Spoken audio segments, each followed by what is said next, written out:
pause. And when I pause, that means it's your turn. Here we go.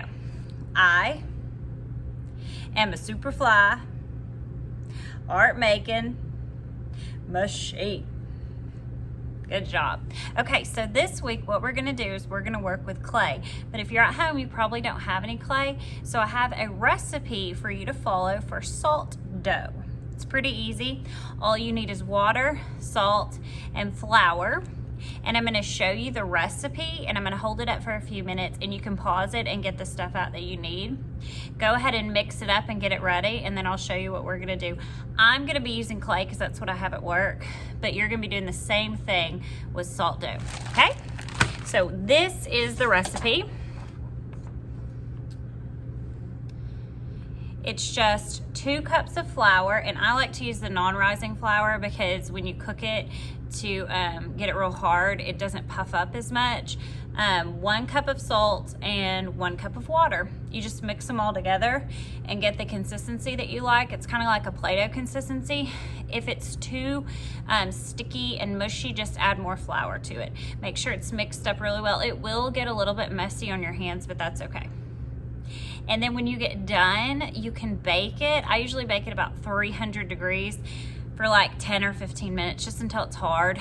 And I always touch the middle because the middle takes longer. If you cook it for too long, it will kind of turn brown, but that's okay. We're gonna paint these anyways. All right, let's go.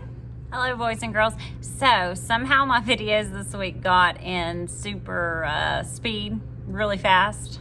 And I wanted to kind of explain them so I didn't have to re-film them. What we're doing is we're talking about texture. Texture is the way something feels. So for kindergarten, we're making textured door hangers or wall hangers with our initials on them. And that's why you'll see me do an S on mine. And I poked 2 holes in it so that I can put a string or a pipe cleaner on it next week when we paint it, okay?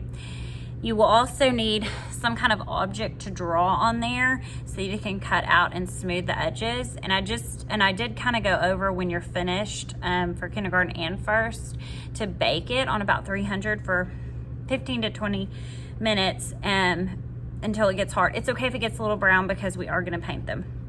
We also needed a shoe with a nice texture on the bottom, and that's what you'll see me do is I roll it in a ball, and when I disappear, I'm just putting it on the floor and stomping on it. I want it about as thick as a cookie or a hamburger patty, okay? First grade, we're making shoe print turtles with the texture on their shell. The rest is pretty self-explanatory. Even though it's fast, you'll be able to tell what I'm doing. You can always pause the video and watch it. I'm so sorry. It took me a little bit to film, so I didn't want to refilm it, especially because I could explain it. All right, I hope you have fun.